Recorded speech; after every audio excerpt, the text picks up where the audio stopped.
In January 1937 in Hollywood, Arnold Schoenberg called himself a California composer. Why would someone who identified so strongly with the European tradition characterize himself as being Californian?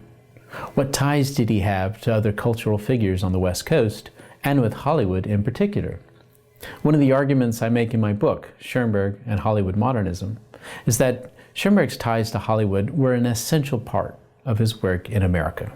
Of his 20 American compositions, 9 of them, or almost half, had some connection to Hollywood. By the time of Schoenberg's arrival in Southern California in 1934, a modernist movement had been underway in the region for over 20 years.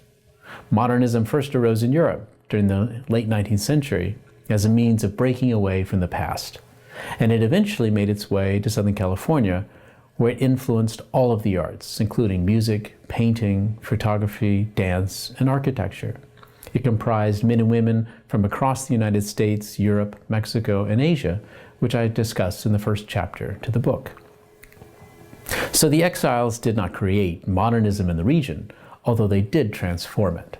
With their arrival during the 1930s and 40s, most fleeing Nazi Germany, like Schoenberg, the modernist movement underwent profound changes. Hollywood remained an important magnet, with many of the cultural exiles being drawn precisely because of the opportunities that the film industry offered artists in the midst of the Great Depression. Schoenberg had little interest in being a film composer, but he benefited from the industry in other ways, as a teacher, through commissions, and as a friend.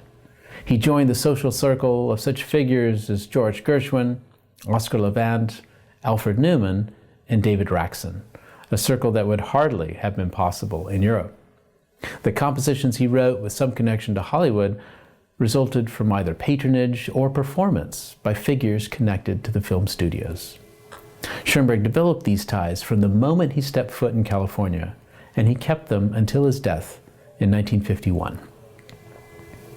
He contributed to modernism in Southern California in other ways, not only through his American compositions, but also by teaching and inspiring hundreds of students, first as a part-time lecturer at USC, and then as a tenured professor at UCLA. Among his students were composers John Cage, Lou Harrison, Deacon Newland, and Patricia Carpenter.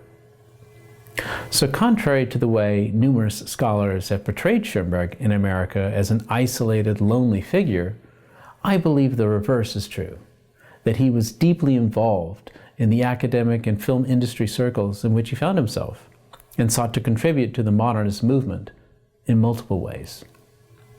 There's no doubt that Schoenberg experienced numerous hardships in exile, which I discuss in depth, adapting to the American musical world, trying to get his ideas into print, and struggling with numerous illnesses. Yet when he referred to himself as a California composer, he had just finished overseeing the recording of all 4 of his string quartets on a Hollywood soundstage, thanks to the efforts of George Gershwin, Alfred Newman, Oscar Levant, among others. Experiences such as these showed that, although in exile, Schoenberg had truly found a home.